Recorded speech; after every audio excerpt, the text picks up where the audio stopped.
Hey Facebook, hey YouTube, grand risings, y'all, grand risings, great risings, not surprising. Oh, all right, I gotta turn off the fan. Y'all probably already started walking. Oh, instead of turn, okay, I did turn off the fan. All right, let me take this out. Let's get, Hey, 6 months. I figure I start off with this song. I'm walking, yes indeed, I'm walking. Oh yeah, just for me, I'm walking. Thank you for the company. I'm walking, so happy to be walking. Happy to be walking. Thank you for the company. 6 months, y'all. 6 months. We're going into our 7th month. Wow. Don't it feel good when you save your own life? I know y'all don't say that. I know there's this blonde hair, blue-eyed guy in sandals that saved y'all lives. But, it's sad that he don't want a lot of y'all to exercise. But, anywho, I'm so happy. 6 months. I can get into my summer things, and honey, in January, that was not the case. I was busted out of everything. Everything. Just from lack of exercising, but eating like I'm exercising. So, wow. That was a close call, and the whole coronavirus and the gym closed, and it was such a close call for me. Yeah, maybe not for y'all, but honey, diabetes was looking at me from one end. High blood pressure was like, woo, we finna take you in a stroke. The medicine they gonna have to give you will keep you totally off your feet. And who the heck is the diabetes and the high blood pressure? The obesities, woo! That's what makes all that stuff happen. Was right there, fitting to come down on me and crush me.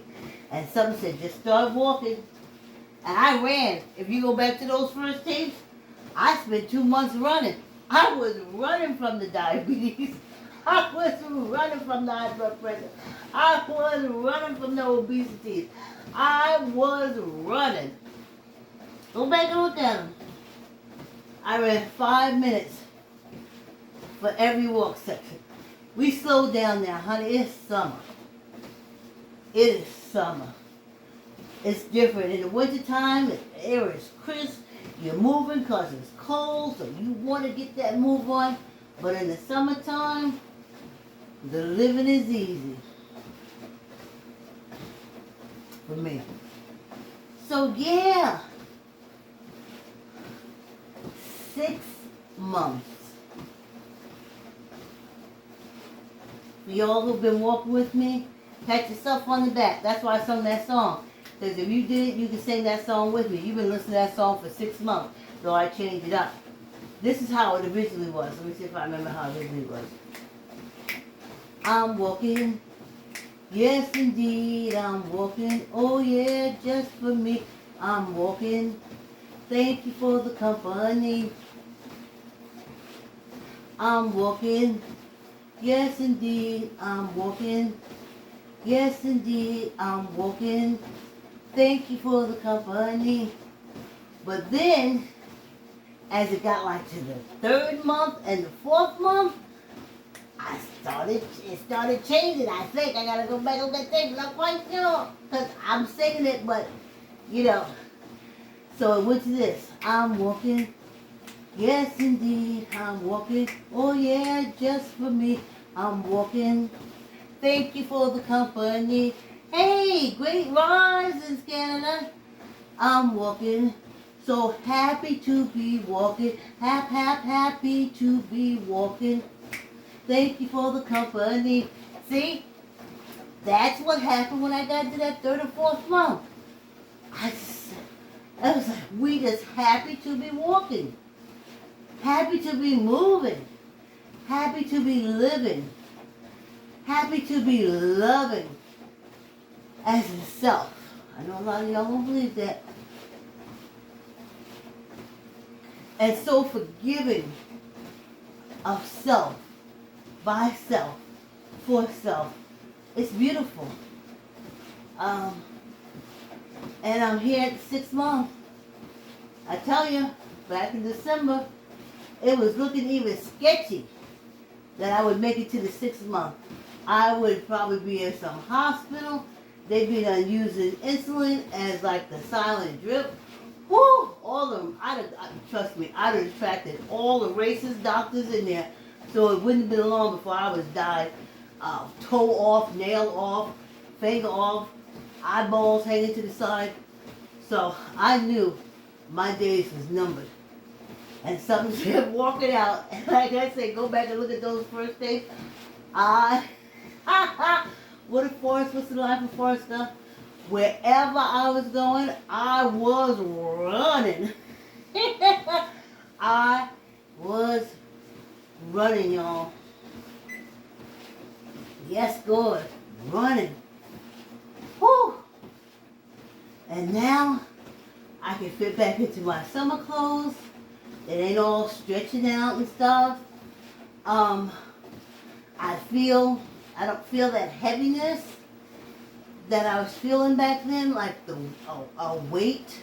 Almost like you know what it was? Like when I first started walking, I tell you, I wanted muscles. This is why I wanted muscles. It was the crushing weight of gravity. The whole mission is to keep us here on the earth, feet on the ground. But to do that, it is crushing. It basically holds you down. And my experience, that's why I'm walking. Without muscles, it was pressing in my side. Though I was growing out like this, still the pressure from it was horrible for me. So that's why I started walking. And 6 months.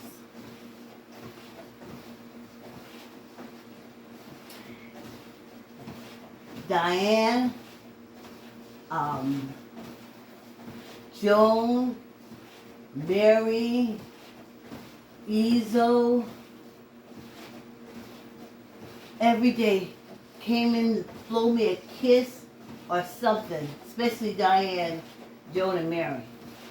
Consistently, just sending out that love to me to keep me going. And thanks, guys, because I'm in the 6th month, and I feel wonderful. I felt like crap in January. I felt like crap.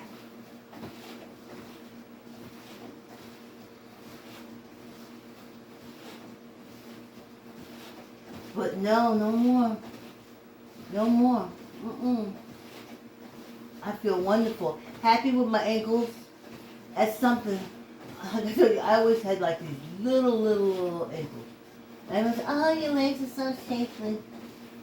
But as a child, I was always twisting, spraining. Always so little. And then when I had my high blood pressure incident 6 years ago, it wasn't an incident. It's just that they just couldn't give me the blood prescription and told me to go home, seeing that the fact that I was on state for insurance, and state gives the hospital 3 days to keep me. So that's what they did. So that's another reason why I stay away from them. And anyway, okay, so I remember her looking at me and saying, oh my goodness, look at these little ankles. And I was like, all this working out at the gym and everything, I still was not able to get that muscle or to get what around that ankle. I couldn't do it. And then, I always like put lotion and stuff on my feet. Even when I walk like this in the morning, I have shea butter. And I put my socks on. But then maybe like 2-3 weeks ago, I look, and I'm like, wow, these ankles look thick. Not high blood pressure thick. I can put a picture out if I have to. Not high blood pressure, not cankles where she's so fat. Oh, let me tell you this story. Oh, we had 10-minute survey, so let me make it fast. I worked with this girl named Debbie. I can't think, she was Italian. We worked in the answering machine company. They probably don't have that anymore. Anyway, she was a big girl, but she had very little ankles. Debbie and I got close because we were working at this answering machine service in Greenwich, and they was trying to get rid of her because she was fat. And they would call her in and it was like, oh, you breaking about chairs and stuff like that, but they couldn't fire her because she was fat. They wanted to, but they knew about labor laws. But they could harass her. So she called me one night, she was crying. She said, oh my God, they called me in the office and said I'm so fat, they can't afford to buy all these chairs. And I was like, if they didn't buy them cheap chairs to begin with, they wouldn't have to be any replacement chairs. And I was like, did they say that to you to your face? She was like, yep. So I said, well, I'm going to bring my tape recorder in tomorrow. I said, you carry it on you. And the next time they ask you to go in and talk to them, you hit that play button before you go in. So yes, they did. True to horrible people. And they were two big fat people. Behind a chair like your fat ass is sitting in. But they wouldn't do it. So she took the tape recorder in and she recorded it. And we came out and we listened to it. And I said, now go down to unemployment. And she did. I don't know why she didn't sue him. She had a case. But she just did unemployment. Debbie was a worker. So then she finally left because people can't call you and they say, oh, you're so fat when you want to lose weight. What you going to do? You breaking out chairs. We can't afford to buy chairs when you sit in. That is some real fuck shit. But, back in the days they did that. So I get a call from Debbie and she says, Vicki, I found this job in Darien. Oh, I should have known to stay away. It's good pay, more than what we were making then. I don't know, I was in the answering machines business, but they never really paid health insurance. A lot of jobs that I worked, they were legit. I mean, I was taking out Social Security and taxes and all that kind of stuff like that. But they were never required to do anything as far as insurance is concerned. And so you left jobs because it's not like you were leaving like good insurance. I don't know what good insurance is. I do my own health care. If I'm insurance, then I have the best insurance because I cover me. So we go over there. Dee, I remember her name. She had this southern accent. She was another one of them bleached blonde, but she was like 70. I was like, damn, we been bleaching your hair since 70, And you could always tell when the little break comes in. I guess the little black used to come in back in the days. And she had this southern accent. And she was just so pleased to meet me. And so glad Debbie brought me in. And then Dee reached out and took my hand in her and said, I believe we are kindred spirits. So I was like, ha! Did she just call me her slave? I couldn't think of any other reason why me and Dee would be kindred spirits. Okay. Anyway, I found her funny. I found her to be funny. Entertainment. She had a good heart. And I was like, okay. I left the answering service freely, the one that got rid of Debbie, and was called her fat because they were fat. But we had one bathroom in that whole big room. It was like 2 or 3 rooms. And the bathroom was right outside where the station was, where we took the messages and stuff. And those people would go to lunch. The manager and her son would go to lunch. He would come back, walk across the room with a newspaper tucked underneath his arm, and my stomach would start wrenching. He would go in there and do the most vilest shit. I've never smelled stuff like that coming from human beings. I don't know, maybe a cow, I don't know, maybe elephant, I don't know, but I've never from a human. And then he would walk out, leave the door open, and walk back into his office and close the door. And we would sit there and wrench for about 5 minutes. It was a basement place. The windows are up so high we couldn't reach them. It was horrible. It was horrible. And finally, the smell just, either it went away or we got used to it. And then the next day, they would do it all over again.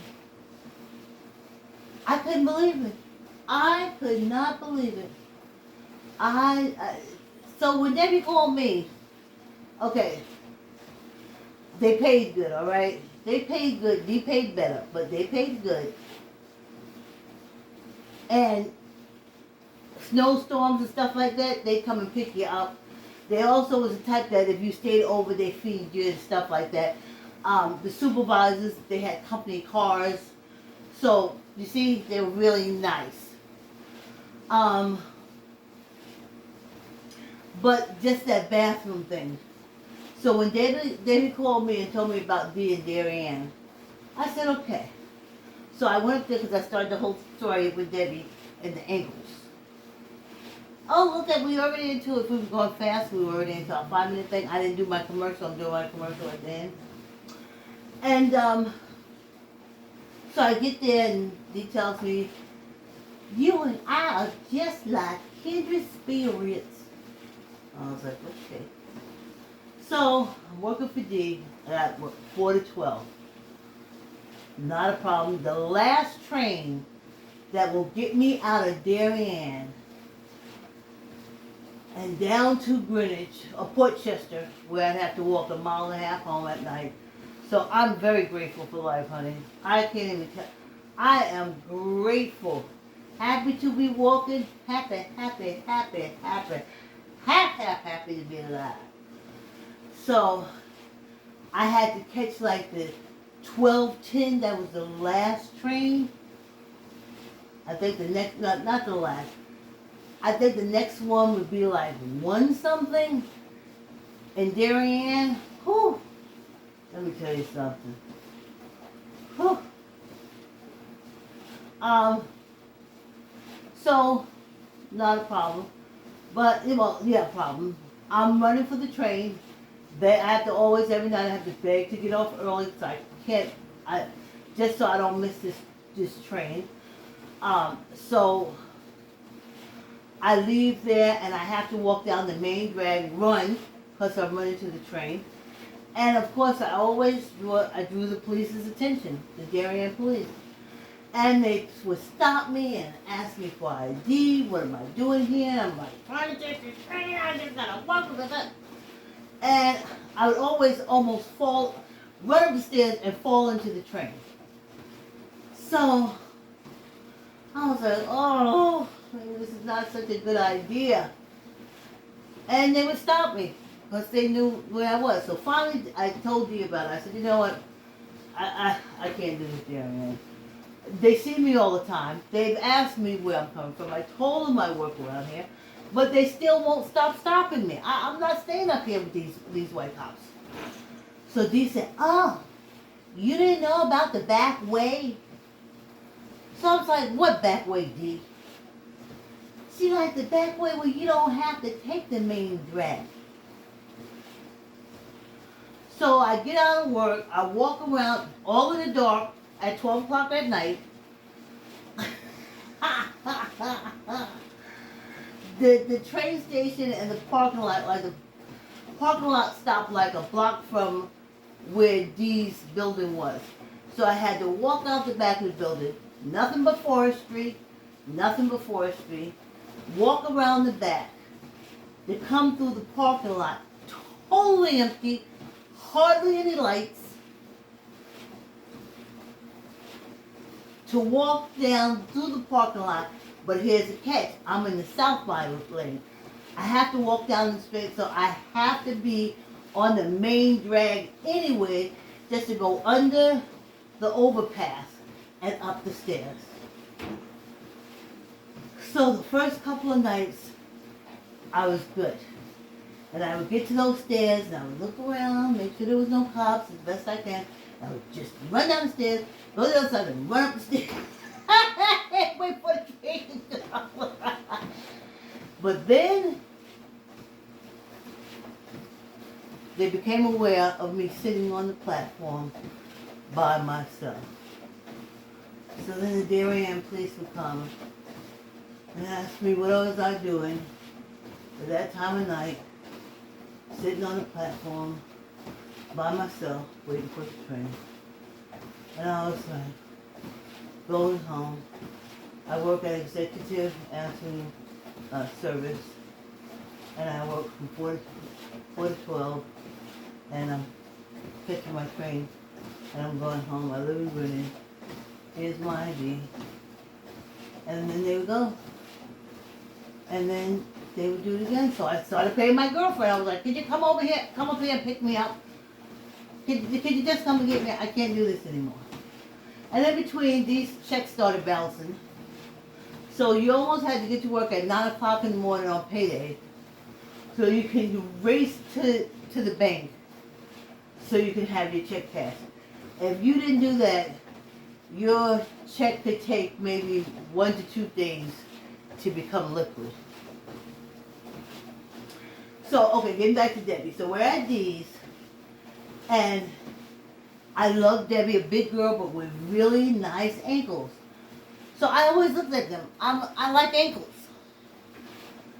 So one day I come in and I look, and I don't see Debbie's ankles.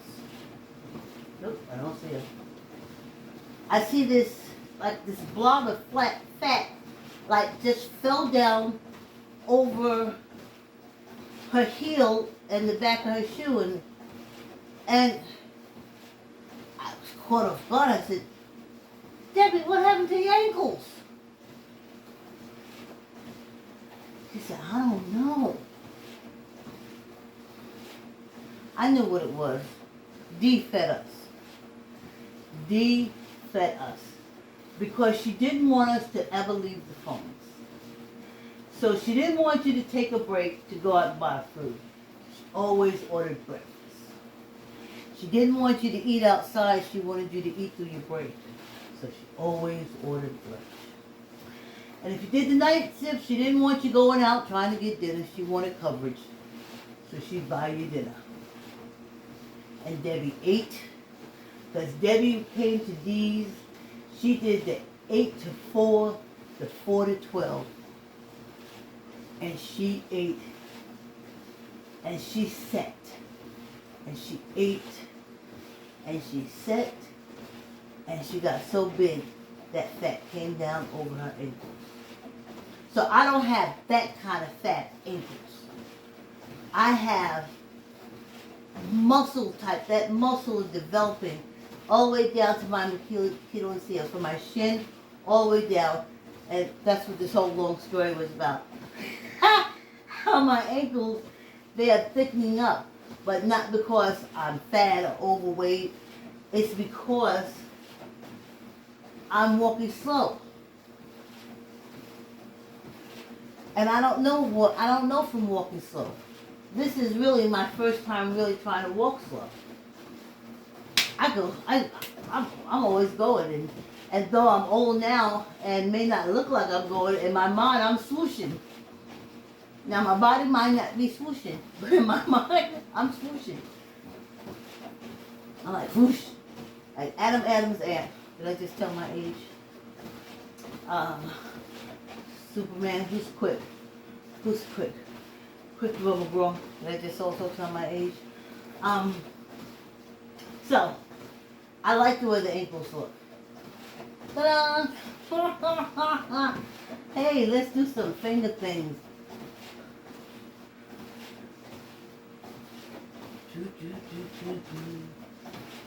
There's protons, the neutrons, and the electrons.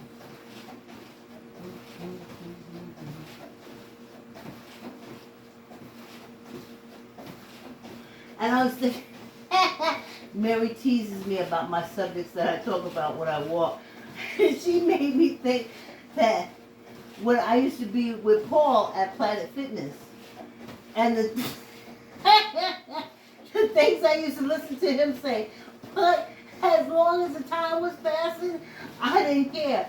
But he would sit there and pull out those old one-liner jokes, you know, something my wife take her, you know, not your mama's so fat, but almost like, you know, jokes like that. Or he did age, you know, sex stuff, like, have you ever dated an old man, you know, or something like that.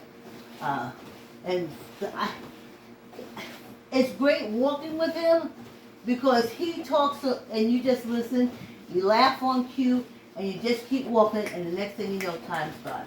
So I'm thinking that maybe possibly I'm doing the same thing. So sometimes my subject matter could be a little off. Okay? But we're walking, and our walk is almost over. And that's what is important. You guys want to grab a weight? But I'm glad to be walking slow. Isn't that something? Even now, I didn't realize that I didn't stand up. I used to put my foot down and go lurch forward. Either I was sitting down, when I stood up, it was one foot and I was shooting. Now, when I stand up, I stand up. Then I walk forward. I was always like a sprinter out of the gate. When my feet hit that ground, I was. But that's not life for me anymore. And that's not my life.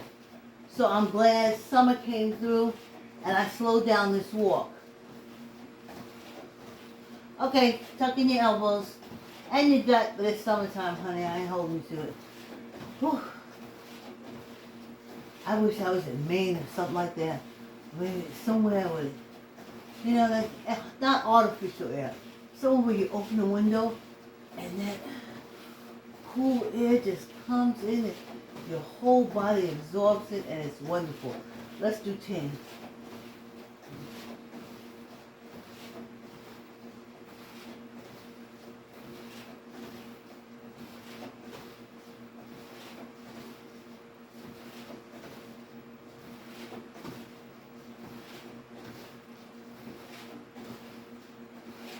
I think I did one for good luck.